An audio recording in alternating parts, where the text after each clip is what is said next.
Ce sont les Premières Nations qui nous ont fait découvrir la sève de l'érable, qui était récoltée bien avant que les premiers Européens n'atteignent le Nouveau Monde. Selon certains historiens, les Autochtones auraient découvert de la sève d'érable dans l'écorce de l'érable. Cette découverte aurait contribué à éviter la famine. La partie entre le bois dur et l'écorce de l'érable était un aliment de survie. Les Autochtones commenceront alors à récolter la sève d'érable et l'utiliseront spécifiquement pour la cuisine, le maïs et les haricots. À partir de 1958, des producteurs de sirop de la Beauce se sont concertés pour protéger leurs droits de producteurs et commercialiser conjointement leur sirop d'érable.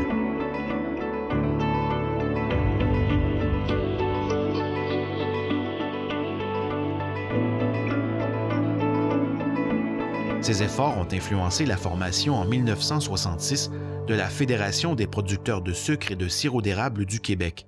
Depuis ce temps, le Québec est le principal exportateur de sirop d'érable dans le monde. La production de sirop est une industrie bien établie au Québec et il y a de très gros joueurs. Cette industrie est réglementée et fonctionne comme l'industrie du lait, avec des quotas de production. Avec la montée en nombre des néo-ruraux, de plus en plus de nouveaux propriétaires de terres souhaitent se frotter à la production acéricole.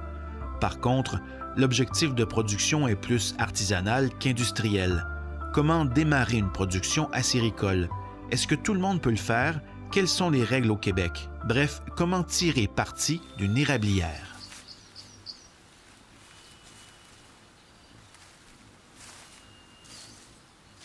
Qu'est-ce que je mange avec du sirop d'érable?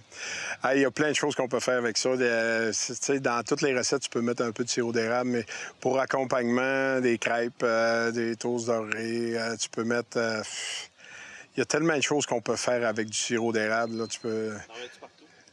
tu en mets dans le café, ça c'est bon. Là, mais j'en mets pas partout, mais j'en mets pas mal. Disons que c'est un bon accompagnement. Éric est en plein chantier de construction. Il y a quelques années, il a acheté la terre de son père. Son but, y construire un chalet dont la majeure partie sera consacrée à la production artisanale de sirop d'érable et avec un peu de chance, il pourrait réussir à vendre le fruit de son labeur. Bon, là, on a commencé à défricher l'année passée. En faisant bûcher, c'est sûr et certain que l'année passée, on a enlevé une 10 à 12 vannes de bois mou, ce qui est pas bon d'une érablière parce que ça garde la fraîche puis il faut que de la chaleur. Fait qu'il faut commencer à défricher l'érablière, il faut enlever ce qui est pas bon, à regarder voir s'ils sont trop serrés ou non les érables. Fait que c'est sûr et certain qu'on peut avoir un plan d'aménagement, on peut faire venir un ingénieur forestier pour nous dire quoi qu'il y en ait.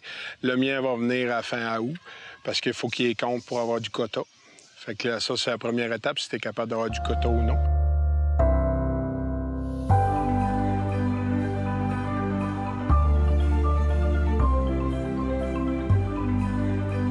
Avant de se lancer dans la production acéricole, il faut bien sûr avoir le terrain, mais il faut surtout penser à l'aménager. Si le plan d'aménagement fait état d'une quantité appréciable d'érable à sucre sur votre terrain, c'est bon signe. Vous pouvez commencer à aménager votre érablière. L'aménagement forestier des érablières est essentiel pour maintenir ou améliorer la santé et la productivité des peuplements. Vos interventions doivent être bien planifiées et basées sur l'analyse de l'inventaire. Un élagage partiel est généralement recommandé. Aménager une érablière est généralement plus compliqué que d'aménager une forêt de conifères. En effet, les forêts contenant une variété d'arbres de tous âges nécessitent des soins à long terme. Le projet d'érablière est arrivé surtout, je te dirais, ça fait quand même plusieurs années qu'on regarde qu'on a quand même beaucoup d'érables. Puis l'année passée, on a fait bûcher. Par une bûcheuse parce que mon sapin était quand même réduit, puis j'en avais trop à faire, puis je travaillais quand même beaucoup. Fait qu'on a décidé, vu qu'on faisait le camp, puis avec la cabane, on a décidé ça, ça faisait 2-3 ans qu'on mijotait, qu'on voulait peut-être en entailler un 1000. Mais là, c'est ça. Tant qu'à faire une belle cabane, si on est capable d'aller à 2000, 2500 pour les prochaines années, ça va être ça. Là. Ça fait... Depuis que j'ai acheté, par exemple, que je sais que j'ai des érables et ça m'intéresse, là, ça fait 10 ans. Là. Fait que c'est un projet à long terme qui est en train de se réaliser. Le projet érablière, c'est venu sournoisement, je vous te dirais. Mon chum, c'est un passionné des cabanes à sucre. Je le savais pas, jusqu'au jour où il m'a dit « on va faire un camp de cabane à sucre ». Au départ, on voulait faire un camp, mais selon les lois, on pouvait pas juste construire un camp. Fait qu'il fallait que ça soit plus gros. Fait qu'il s'est dit, pourquoi pas, j'ai des érables sur mon terrain, on va faire une érablière. On aurait pu juste la mettre sur le dessus. Ça aurait bien fait.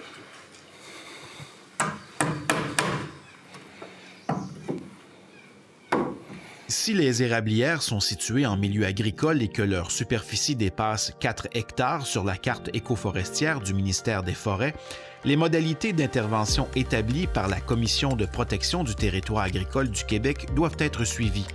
L'exploitation forestière doit être effectuée sous la supervision d'un ingénieur forestier.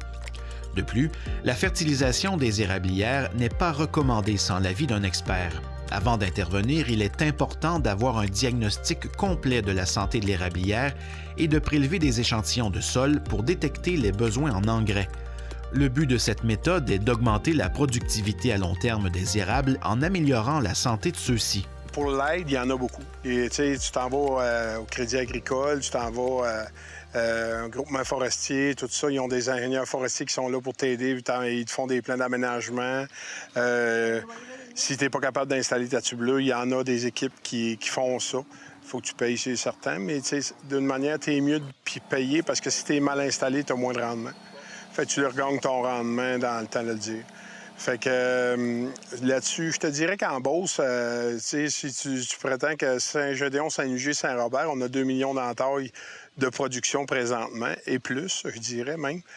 C'est quand même un secteur où c'est facile pour nous autres d'avoir des bons renseignements puis d'avoir des personnes ressources. Là, c'est facile.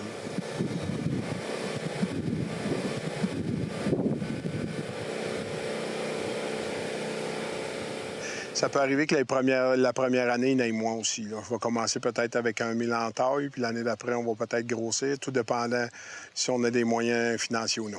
Donc, ça va de la tubulure, puis ça va être une bouilleuse au bois ou au gaz? C'est sûr que ça va être au bois, là.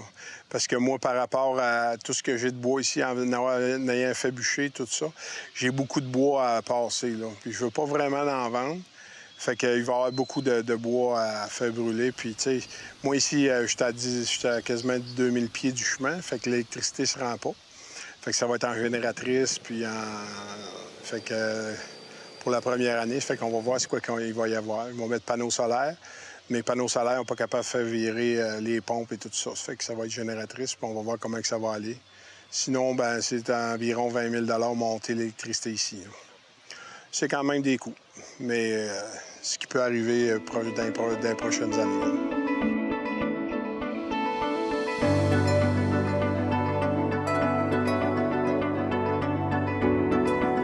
Au Québec, il y a 2 façons de produire du sirop d'érable, avec ou sans contingent, ou ce que l'on nomme plus souvent quota. Si vous souhaitez vendre votre sirop d'érable dans de grands contenants de plus de 5 litres ou dans de petits contenants par l'entremise d'un intermédiaire, c'est-à-dire dans les épiceries, dépanneurs, restaurants, votre érablière doit être assujettie à un contingent. À l'inverse, une production sans contingent signifie que vous désirez vendre directement votre production de sirop d'érable aux consommateurs dans de petits contenants de moins de 5 litres. Dans les 2 cas, il faut faire affaire avec les producteurs acéricoles du Québec qui sauront vous diriger et guider. Éric ne sait pas encore s'il veut vendre ou pas sa production. Il n'est pas pressé. Comme plusieurs, sa production va débuter de manière artisanale, comme un loisir printanier. Cette année, c'est une bonne saison. Ils ont donné 7 millions l'année passée de livres. Mais cette année, vu qu'on a une bonne saison, je ne sais pas encore. Ils m'ont pas répondu si on avait droit ou non. Fait que moi, ça me prend du quota pour le faire. Sinon, je peux en faire puis le vendre à moi-même. Pour produire du sirop, oui, c'est touché. Quand même, là, si j'ai l'expertise, ben j'ai été élevé quand même là-dedans. Mon oncle, il y avait une sucrerie à côté de chez nous. J'étais tout le temps là. J'ai fait de l'entaille, j'ai fait du désentaillage, j'ai fait de l'installation de tubeleuse. Fait que c'est quelque chose qui n'est pas nouveau pour moi. J'ai quand même une expérience de base qui est quand même bien, là. Fait que je m'en vais pas, je me saute pas dans le vide, moi, là. Fait que je me fie à ce que je connais, puis je me fais aider aussi, là. 91, on va regarder celle-là comme un cadeau. Même si cela demeure pour le plaisir, la production de sirop d'érable est tout de même très accaparante au plus fort de la production. L'eau d'érable qui s'écoule sans arrêt pendant des semaines impose un rythme intense à ceux qui font bouillir l'eau pour la transformer en sirop. Il s'agit toutefois d'un loisir très gratifiant, car les résultats sont tangibles. Ils se goûtent et se transforment. Audrey, la conjointe d'Éric, a la ferme intention de s'impliquer dans le projet. Comment je vois mon implication dans la cabane à sucre, c'est que je vais vraiment être toujours là. Parce que quand c'est le temps de la cabane, c'est des heures à mettre, puis c'est du temps. Fait que si je veux voir mon chum encore là, la famille, faut que je m'implique. Fait que je vais apprendre les choses là, selon ce que mon chum va me dire, je vais apprendre.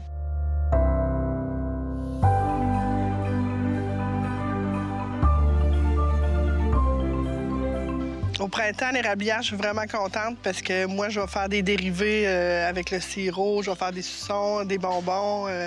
On va mettre la main à la tâche parce que j'aime vraiment ça, moi aussi. Pour faire un peu de sous, c'est sûr que si j'en taille, on va rentabiliser ça, c'est sûr et certain, mais à 2-3 000 en taille, là, c'est à long terme. Là. Tu ne te rentabilises pas ça dans les premières années, on va échelonner ça sur 20 ans, parce que c'est quand même des coûts, là. T'sais, on parle d'environ 15 à 20 l'entaille. Pour installer avec les stations de pompage et tout. Là. Ça, c'est à part la cabane. Fait que c'est quand même un bon montant qu'on va investir dans les prochaines années.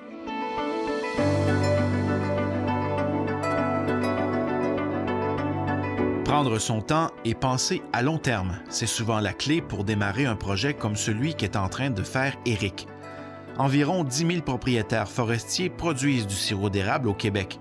Pour certains, il s'agit d'une activité artisanale et familiale. Pour environ 7 000 d'entre eux, la production acéricole constitue un revenu d'appoint ou principal. Je pense pas que l'érablière va nuire à mon emploi parce que moi, j'ai un horaire assez flexible. Puis mon chum, bien, ça va être vraiment les fins de semaine là, qui va venir travailler à l'érablière. Puis moi aussi, toute la famille. Puis ça va être... D'emblée, on va rouler comme ça. Là. C'est un rêve? Est-ce que c'est devenu un rêve pour toi, même si c'était pas ton premier rêve? Bien, mon premier rêve va être fait, mon petit camp dans le bois.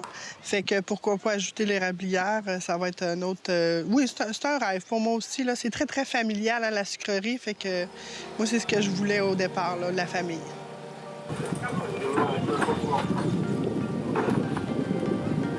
En production acéricole, l'achat d'équipements est ce qui constitue la principale dépense. Le matériel est dispendieux et de plus en plus technologique.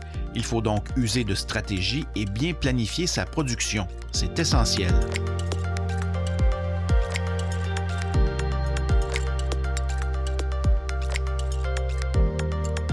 C'est sûr et certain, si les finances sont là, c'est plus facile. Mais si les finances sont pas là, faut y aller graduellement. L'argent du bois qu'on fait, ben ça paye des choses, puis on investit. Moi, ici, j'essaie de pas emprunter. Fait que je fais à mesure. Fait que c'est pour ça que c'est un projet de 3-4 ans là, avec tout ça. C'est sûr et certain. Mais je viens de le finaliser pour l'installation des tubes. Là, je vais peut-être emprunter juste pour l'installation des tubes. Puis l'équipement intérieur.